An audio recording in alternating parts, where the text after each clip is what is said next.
What can she bring back from Europe, if anything, that will change your mind? Well, it looks as if there's nothing, and I have to say that quite bluntly, because they pulled the vote the other day because they knew they couldn't get it through. And the vital issue of the backstop is not the whole issue by any matter of means. There is the whole constitutional status of Northern Ireland as part of the United Kingdom, which lies at the heart of this debate, and this withdrawal agreement as well. There is also the fact that the withdrawal agreement is incompatible with the Withdrawal Act that was passed in June this year, and Conservative colleagues all voted for it. Even Ken Clarke voted for the third reading of it. And the reality is that that is the anchor, and people really need to get their heads on this, because actually the truth is that that is not going to get repealed. So the repeal of the European Communities Act 1972, which includes the entirety of our relationship with the EU and all the laws, regulations, European Court of Justice jurisdiction, the whole lot, was voted through. That is the law of the land. You can't change that with a withdrawal agreement which contradicts it, and that's what's going on. So you essentially are saying that there's nothing that she can do that will change your mind? Well, it's not a question of changing my mind. I'd ask the question, does she or anybody else intend to change the Withdrawal Act of 2018, which expressly repeals the European Communities Act 1972 from the 29th of March 2019? And the answer to that is yes. Well, what's the mayhem that follows from that?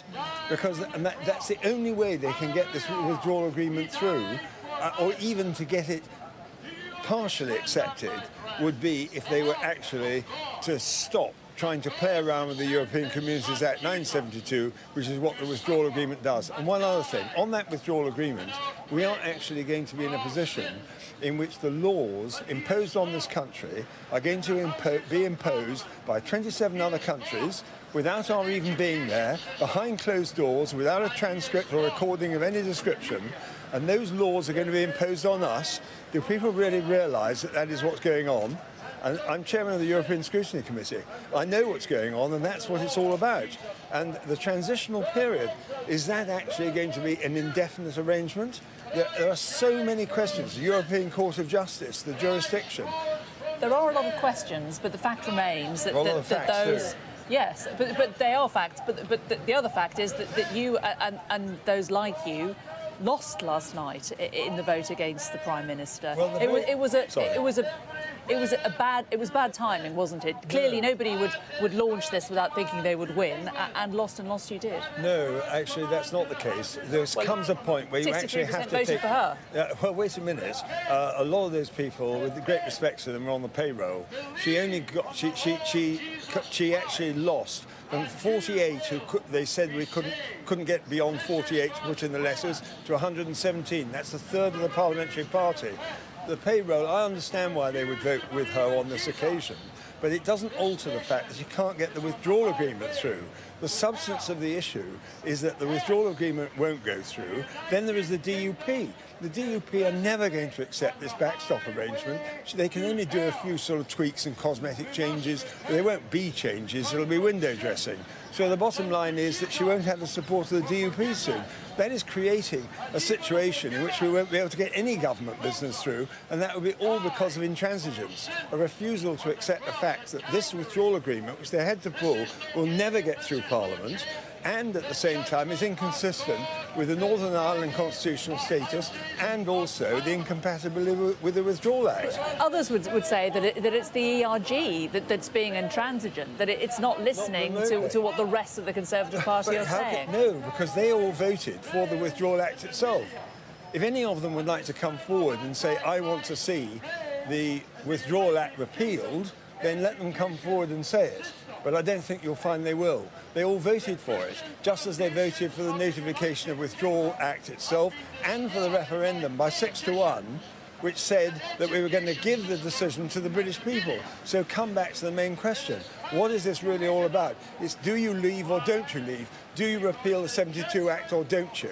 And the reality is that actually some people are putting their heads in the sand over this, and they think that somehow there's some kind of political fix, or that the Prime Minister herself can be put in a position where she herself will somehow or other get through all this.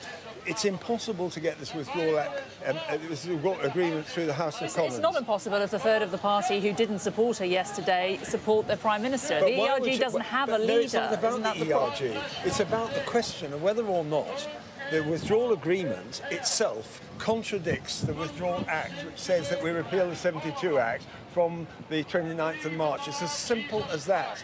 And the reality is that they can't do that, and they won't do it. So people are just completely missing the wood for the trees. It isn't the point that a lot of people in the country will say, I voted for Brexit, I think Theresa May is delivering it. It's not a Brexit that's going to make everybody happy, but it's a Brexit that will make a lot of people happy. She's delivering on what we voted for. Just let her get on with it and stop putting obstacles in her way. At the moment you're discussing with me quite properly the status of the Conservative Party in this. Indeed. Can I but the Conservative Party represent their constituents, don't they? Yes, and actually, do you know something?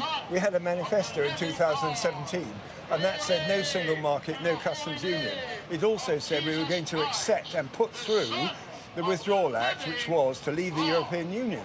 So the Conservative Party itself has absolutely categorically said that it wants the Withdrawal Act to go through, and that it wants to repeal the 72 Act, and that it doesn't want to be in the single market, and it doesn't want to be in the customs union. I mean, this thing is so simple and so straightforward, and a bit of honesty about all this is really required, and people really need to get their heads around that. One final quick question: if it wasn't May taking us through that, who do you think should take us through these negotiations? Well, I'm saying, I sort of hope somehow that the light will dawn on the Prime Minister and on those who are advising her at the impossible situation that has been created by intransigence.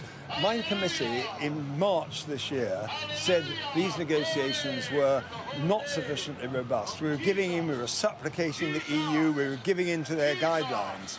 And the reality is that that's what's been going on the whole time. I had to summons Oliver Robbins to appear in front of my committee because she and he would not appear he wouldn't appear in front of my committee. We know the reality is that there have been breaches of collective responsibility. Checkers took place because the cabinet, when the cabinet was bounced, they came up with a new plan that nobody knew even existed. And the reality is the cabinet was bounced on that day, and a lot of these problems go back to that because I was 100% behind the government and the Prime Minister and working with all the ministers to get that Withdrawal Act through. We did it, and now it looks as if they're trying to play games with it. OK, we're going to leave it there because we're out of time. So, Bill Cash, thank you very much.